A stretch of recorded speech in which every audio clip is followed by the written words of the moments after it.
మహాగణాధిపతయే నమః. ఓం గురుభ్యో నమః. ఓం శ్రీమాత్రే నమః. పరమేశ్వర స్వరూపమైనటువంటి జ్యోతిష, వాస్తు మరియు ఇతర అనేకమైనటువంటి శాస్త్రములను మనకు అందించినటువంటి మహర్షులకి నమస్కారం. హయగ్రీవ హయగ్రీవ హయగ్రీవేతియో వదేత్ తస్య నిస్సరతే వాణి జిహ్నుగన్యా ప్రవాహవత్. అరుణాం కరుణాతరంగితాక్షీం ధృతపాశాంకుశపుష్పబాణచాపాం అనిమాదిభిరావృతాం మయూకైః అహమిత్యేవ విభావయే భవానీం. శ్రీమాత్రే నమః. ప్రేక్షకులందరికీ కూడా ఆ యొక్క లలిత అమ్మవారి యొక్క అనుగ్రహం పరిపూర్ణంగా కలగాలని మనస్ఫూర్తిగా కోరుకుంటూ ఈరోజు మనం చెప్పుకోబోయేటువంటి టాపిక్ ఏదైతే ఉందో, మనకి ఫైనాన్షియల్గా కానీ ఏదైనా ఒక అదృష్టపరంగా కానీ కలిసి వచ్చే ముందు ఎటువంటి సంకేతాలు మనకి గోచరిస్తాయి. అది జనరల్గా కొంత ఉంటుంది, అందరికీ ఉండేటువంటి సంకేతాలు కొన్ని ఉంటాయి. అలాగే స్పెసిఫిక్గా లగ్నం అంటే మేషలగ్నము లేదా మేషరాశికి స్పెసిఫిక్గా ఉంటుంది. అయితే ఇందులో మళ్ళీ నేను మీకు ఇంకో విషయం చెప్తున్నాను. ఇందులో మరలా మీ పర్సనల్ చార్ట్ పరంగా వేరేగా ఉంటుంది. అది మీ పర్సనల్ చార్ట్ పరంగా చూసుకోవాలి. ఇదేంటంటే అందరికీ కనబడేటువంటి జనరల్గా చెప్పేటువంటి విషయాలు అన్ని రాసుల వారికి. కుంభం వారికి గనక చూసుకున్నట్లయితే, కుంభరాశి వారికి ప్రత్యేకంగా స్వప్న రూపేణ లేదా చుట్టూ జరుగుతున్నటువంటి కొన్ని సంకేత రూపేణ మీకు ఏ సమయంలో ఎటువంటి స్వప్నం కానీ సంకేతం కానీ మీ అదృష్టాన్ని, మీ యొక్క లైఫ్ స్టైల్ని మార్చుతుంది అని చెప్పి చూసుకున్నట్లయితే, మీకు ప్రత్యేకంగా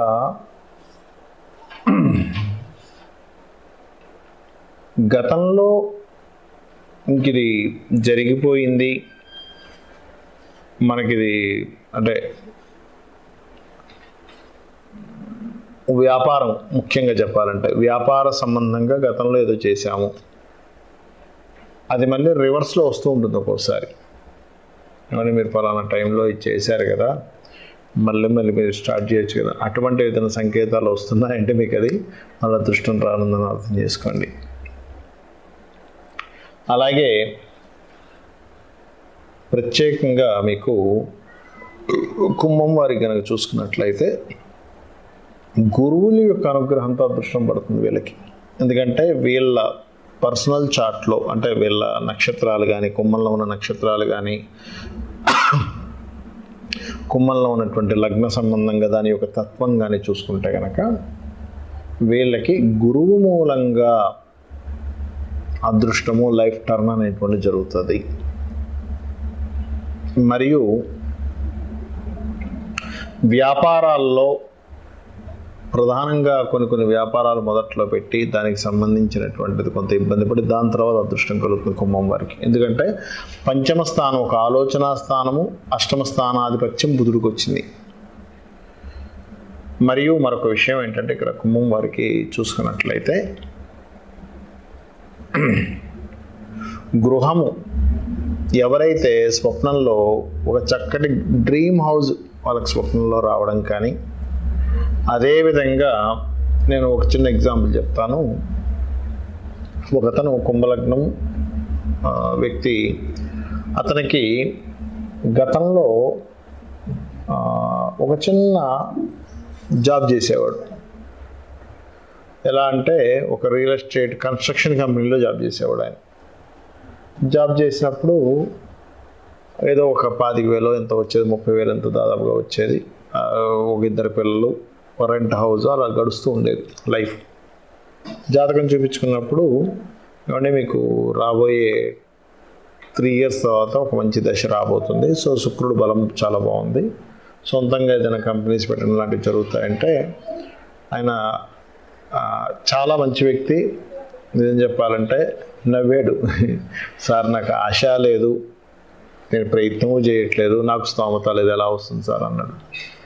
అంటే ఏమోనంటే మరి జాతకంలో అయితే ఉంది అని అన్నాను. కట్ చేస్తే నేను మళ్ళీ టచ్లో లేను, ఒక 5 ఏళ్ళ తర్వాత మళ్ళీ కలిశాడు. సార్ మీరు చెప్పింది కరెక్టే, ఇప్పుడు నోన్ కన్స్ట్రక్షన్ కంపెనీ ఉందండి అన్నాడు. అప్పుడు నా థాట్ ఏంటంటే, అప్పుడు చూసాంగా, చాలా రోజుల క్రితం చూసాంగా, ఒకసారి మళ్ళీ జాతకం ఏం చూద్దాం. ఎస్ కరెక్టే, అప్పుడు చూసాం, ఈ ఇయర్ నుంచి మీకు టర్న్ అయింది కదంటే అవును. నేను రీసెర్చ్లో ఉన్నాను కదా, ఎలాంటి సంకేతాలు వస్తాయి ఏమిటనేటువంటిది.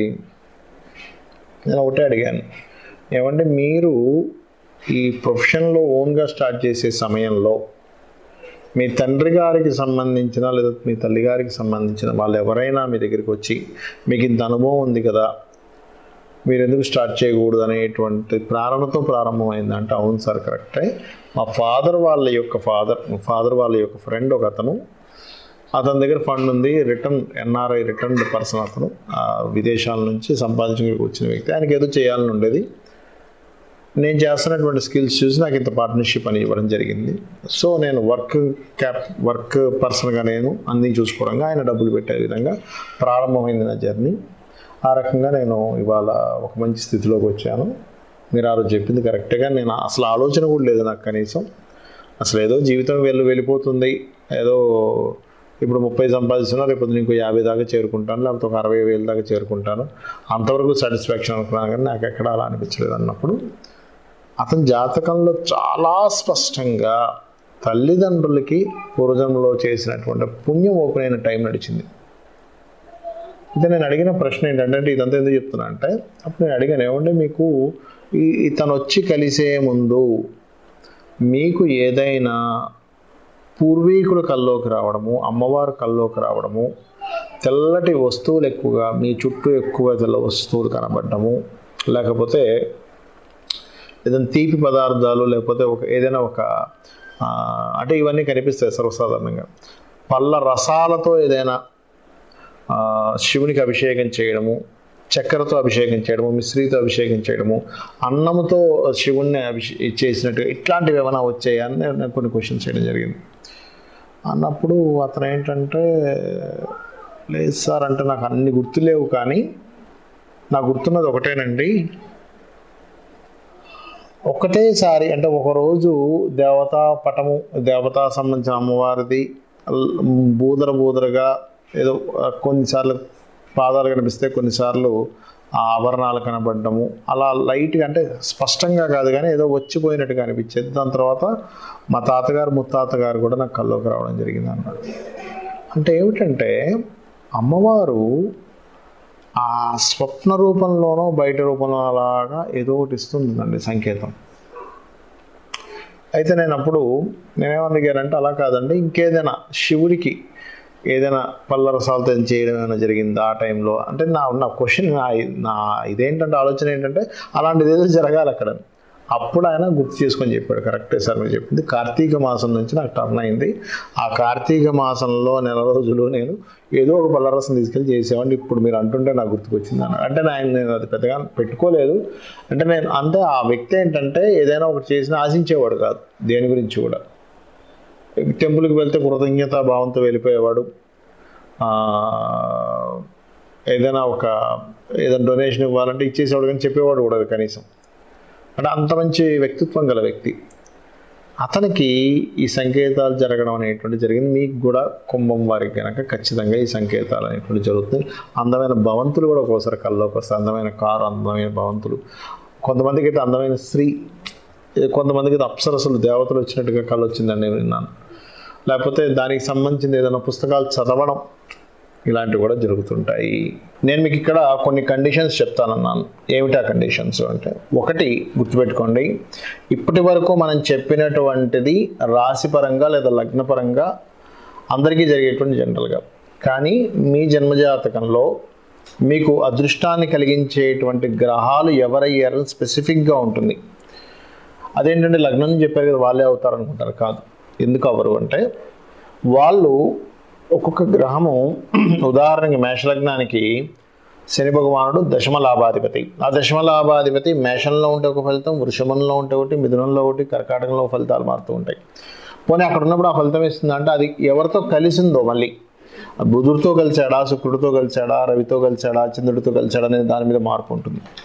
నక్షత్రం వల్ల మార్పు ఉంటుంది. అది ఉన్న నక్షత్రం, అది ఏ నక్షత్రం మీద ఉంది, అది నవాంశలో ఫలాన్ని ఇచ్చేటువంటి ప్రదేశంలో ఎక్కడ పడింది నవాంశలో అనేటువంటివి స్పెసిఫిక్గా ఉంటాయి. అంటే నాట్ ఓన్లీ శని, ఈ నవగ్రహాలన్నీ కూడా. అందుకని ఇప్పటివరకు మనం చెప్పుకున్నవి ఒక ఎత్తు, మీ పర్సనల్ చార్ట్ని బట్టి చూసుకోవాల్సింది ఒకటి ఉంటుంది. ఇక రెండవది ఏంటంటే జనరల్గా ఇప్పుడు రాశి, నక్షత్రము లేకపోతే లగ్నము వీటితో అసలు సంబంధం లేకుండా జరిగేటువంటి సంఘటనలు ఏమిటి, సంకేతాలు ఏమిటి అంటే ఒకటే గుర్తుపెట్టుకోండి. ఎప్పుడైనా ఏదైనా ఒక పని మీరు ప్రారంభిద్దాము అని అనుకున్నప్పుడు గనక ఏదైనా ఒక ఆటంకం వచ్చి మిమ్మల్ని ఆపుతుంది అనుకోండి. ఏదైనా ఒక ఆటంకం అంటే ఒక వివాహం కోసం రెడీ అవుతున్నారు, రెడీ అవుతున్నప్పుడు ఏదైనా ఒక చెడు వార్త వచ్చింది, దాని గురించి మీరు ఆలోచించవలసిన సందర్భం ఉంది. వివాహం అనే కాదు, ఎనీథింగ్, ఒక బిజినెస్ పెట్టబోతున్నారు, లేకపోతే ఒక ప్లానింగ్గా ముందుకు వెళ్తున్నారు. సో దానికి మీరు పర్టికులర్గా ఇది ఎలా చేయాలి, ఏం చేయాలి, ఏమిటి అనేటువంటిది ఒక ఆలోచనలో కొంచెం ముందుకు ఒక్కసారి ఆలోచించాల్సిన పరిస్థితి. ఏదైనా ఒక సంకేతం వస్తాయి, దాన్నే మనకి శాస్త్రాల్లో నిమిత్తం అన్నారు, ఎదురు రావడం అన్నారు, ఇలాంటివన్నీ చెప్పారు. అంటే ఏమిటి, ప్రకృతి చెప్పేటువంటి ఇదంతా ఏమిటి అంటే ప్రకృతి మనకు అందించేటువంటి, ప్రకృతి అంటే ఎవరు, అమ్మవారు. అమ్మవారికి ఉన్నటువంటి లాంగ్వేజ్లో మనకు చెప్తుంది, నువ్వు ఇది చేసుకో, ఇలా ఉండు. ఎందుకంటే అదేంటండి అలా చెప్తుందా అంటే ఖచ్చితంగా చెప్తుంది. మనకి చూడండి, కొంతమందికి స్వప్నంలో భగవత్ సంబంధించింది సౌండ్ వినబడో, చెప్పు నీకు ఫలానా దగ్గర విగ్రహాలు ఉన్నాయి, తవ్వండి, తీసి గుడి కట్టండి అని చెప్తున్నారుగా మన అమ్మవారు. మరి అది చెప్తున్నప్పుడు మన పర్సనల్ రిలేటెడ్ సంబంధించినవి కూడా ఈ సంకేత రూపంలో చెప్పడం జరుగుతూ ఉంటుంది అనే విషయాన్ని మనం అర్థం చేసుకోవాలి. మరి మీకు సందేహం కలగొచ్చేవండి, మరి ఇట్లా ఏదైనా వివాహం కావచ్చు, వ్యాపార సంబంధించిన విషయాలు కావచ్చు, ఏదైనా ప్రారంభిస్తున్నప్పుడు అవి ఏదో కారణం చేత ఆగుతున్నాయంటే అక్కడ ఏదో నష్టం ఉంది అనేటువంటి ఒక సంకేతం మీరు చెప్తున్నారు. మరి దాన్ని ఎలాగా క్లియర్ చేసుకోవాలి అంటే అలాంటి సమయాల్లో మనకు శాస్త్రాల్లో చెప్పినటువంటిది ఏమిటంటే రామాయణం కానీ, మహాభారతం కానీ, లేదా గజేంద్ర మోక్ష సంబంధించిన ఘట్టాన్ని కానీ మీరు చదువుకున్నట్లయితే, చదువుకున్నా విన్నా ఏమవుతుందంటే మీకు రావాల్సినటువంటి ఆపద ఏదైతే ఉందో, ఒక ప్లానింగ్ అనుకుంటాం మనం, నేను పలానా బిజినెస్ పెట్టేసాను, లేకపోతే నేను పలానా కోర్స్ తీసుకోవాలి, లేకపోతే పలానా విషయంలో ముందుకు వెళ్ళాలి అని, ఎవరితోనైనా కలిసి ముందుకు వెళ్ళాలి. అలాంటి సందర్భంలో మీరు కనుక ఆటంకాలు కలుగుతున్నాయి, కానీ ఆటంకం ఎందుకు కలుగుతుంది, అసలు ఏంటి సంకేతాలని మీకు అర్థం కావట్లేదు, ఒక క్లారిటీ రావాలి.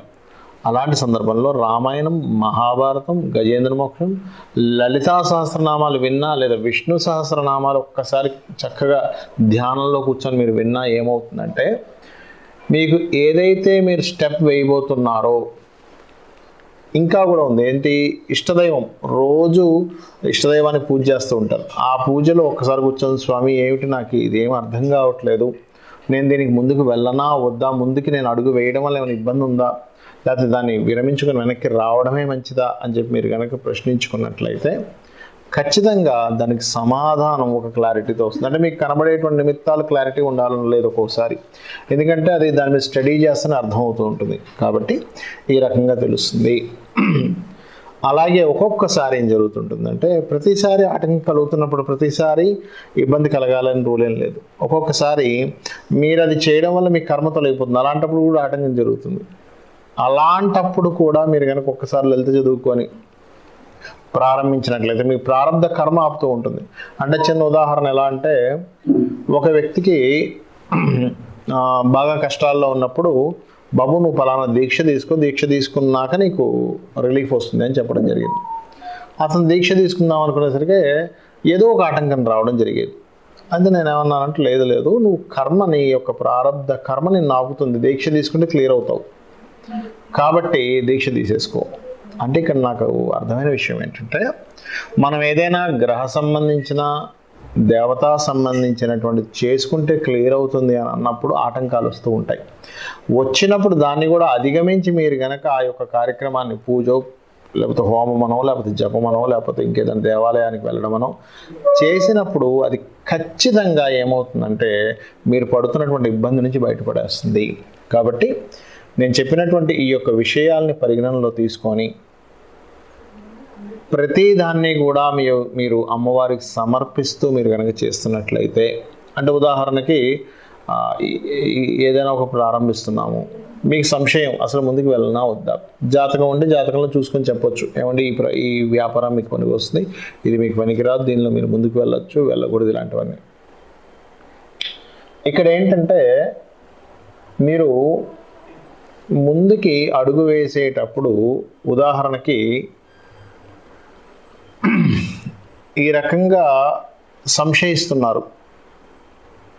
ప్రతి అడుగు వేసే ప్రతిదీ కూడా ఒక్కసారి అమ్మవారిని స్మరించుకుంటూ స్వామి నీదే బాధ్యత అనుకుంటూ వెళ్తే కూడా మీరు ఎక్కడ వెళ్ళి ఇబ్బంది పడాలో అక్కడ వెళ్ళనివ్వకుండా స్వామివారు అమ్మవారు చూసుకుంటారు. కాబట్టి ఈ యొక్క విషయాల్ని పరిగణనలో తీసుకొని కండిషన్స్ పాటించండి. శ్రీమాత్రే నమః.